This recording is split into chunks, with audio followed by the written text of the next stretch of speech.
जय श्री राधे कृष्ण। आप सभी का हमारे YouTube चैनल पे बहुत बहुत स्वागत है।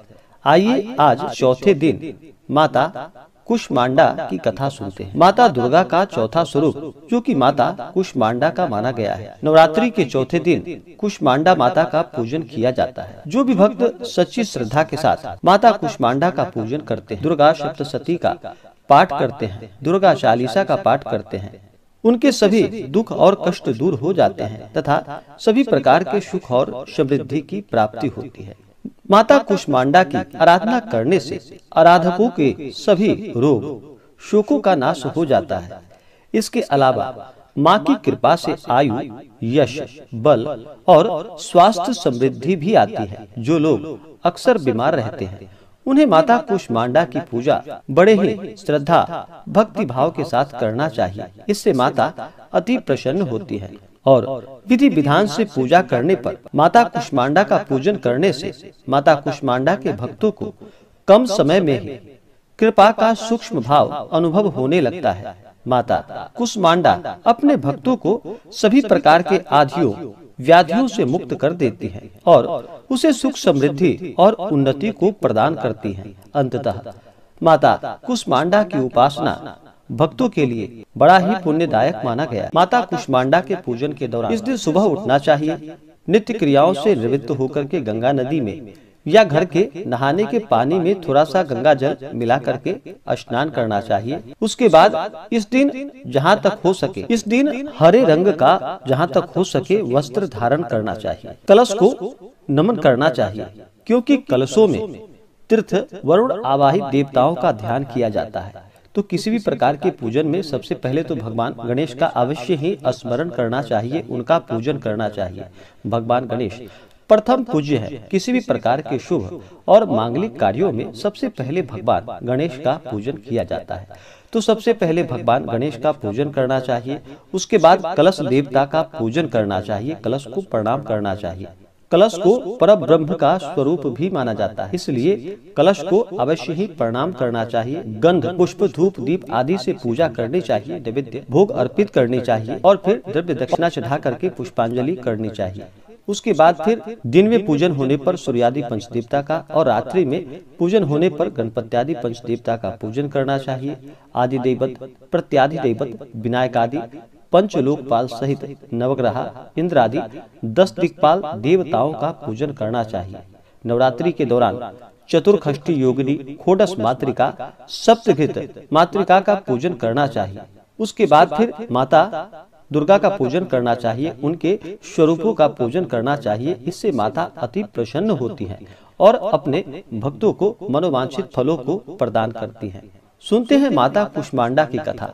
तो बोलिए प्रेम से कुष्मांडा माता की जय। माता कुष्मांडा की कथा के अनुसार नवरात्रि के चौथे दिन माता कुष्मांडा का पूजन किया जाता है, जो कि माता अपनी मंद मुस्कान से, हल्की हंसी के द्वारा अंड यानी कि ब्रह्मांड को उत्पन्न करने के कारण इन देवी को कुष्मांडा के नाम से जाना जाता है। जब सृष्टि नहीं थी, चारों तरफ अंधकार ही अंधकार था, तब इन्हीं देवी ने अपने ईशत हास्य से ब्रह्मांड की रचना की थी।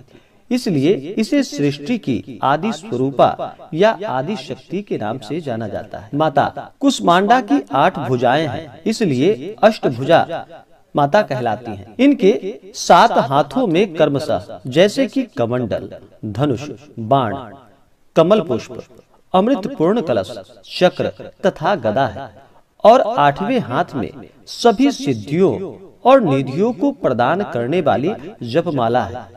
माता कुष्मांडा देवी का वाहन सिंह है और इन्हें कुम्हाड़े की बलि अति प्रिय है, जिसे कि कई जगहों पर कुष्मांड कहा जाता है और बहुत से ग्रामीण क्षेत्रों में इसे भुआ के नाम से भी जाना जाता है, जो कि माता को अति प्रिय है और संस्कृत में कुम्हाड़े को कुष्मांड कहा जाता है।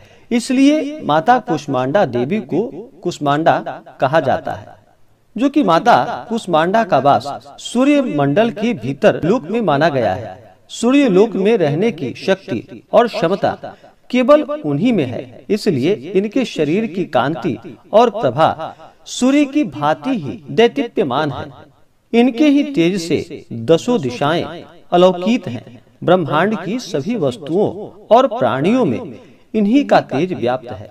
अचंचल और पवित्र मन से नवरात्रि के चौथे दिन माता कुष्मांडा की पूजा और आराधना अवश्य ही करनी चाहिए। इससे भक्तों के सभी रोगों और शोकों का नाश हो जाता है तथा उन्हें आयु, यश, बल और आरोग्य की प्राप्ति होती है।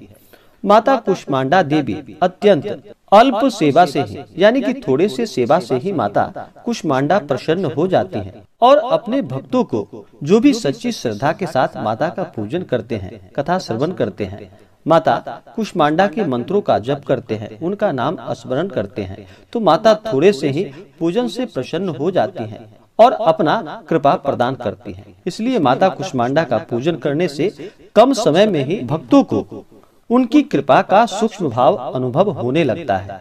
तो बोलिए प्रेम से कुष्मांडा माता की जय। कुष्मांडा माता का इस दिन विशेष प्रकार से जल से अभिषेक करना चाहिए, पंचामृत से अभिषेक करना चाहिए। माता कुष्मांडा को शुद्ध गंगा जल से उनका अभिषेक करना चाहिए। फिर माता को वस्त्र अर्पित करनी चाहिए, हरे वस्त्र या लाल वस्त्र माता को अर्पित करनी चाहिए। उसके बाद अक्षत, चंदन, पुष्पों की माला माता को अर्पित करनी चाहिए। महिलाएं माता सिंदूर चढ़ाएं और फिर माता को धूप और दीप दिखाएं। अनेक प्रकार का नैवेद्य अपने श्रद्धा और सामर्थ्य के अनुसार दूध से बने हुए मिठाई का माता कुष्मांडा को भोग लगाए या मालपुए का भोग लगाए। जितने भी प्रकार के फल हो उनका माता को भोग लगाए, ऋतु फल आदि का भोग लगाए। इससे माता अति प्रसन्न होती हैं। भोग लगाने के बाद फिर जल से माता का आचमनी करे। उसके बाद द्रव्य और दक्षिणा चढ़ाएं।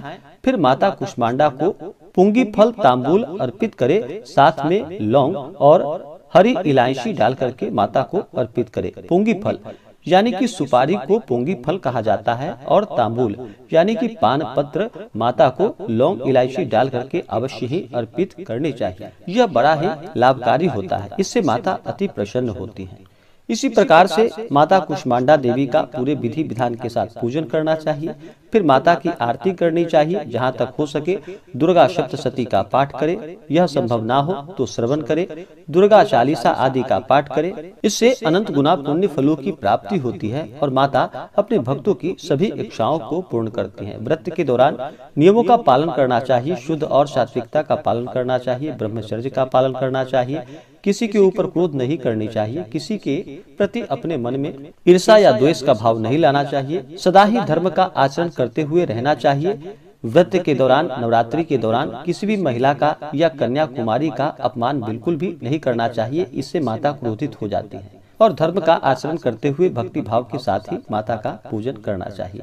तो आशा करता हूँ कि यह जानकारी आपको अच्छा लगा हो। ऐसे ही ज्ञानवर्धक जानकारियाँ प्राप्त करने के लिए हमारे इस चैनल को लाल बटन दबा करके सब्सक्राइब करें, साथ में बेल आइकन घंटी दबाएं ताकि मेरे वीडियो का नोटिफिकेशन आपके पास सबसे पहले पहुंचे। वीडियो को लाइक और अपने मित्रों तथा दोस्तों के साथ शेयर करें। सुखी रहें और स्वस्थ रहें। जय श्री राधे कृष्ण। धन्यवाद।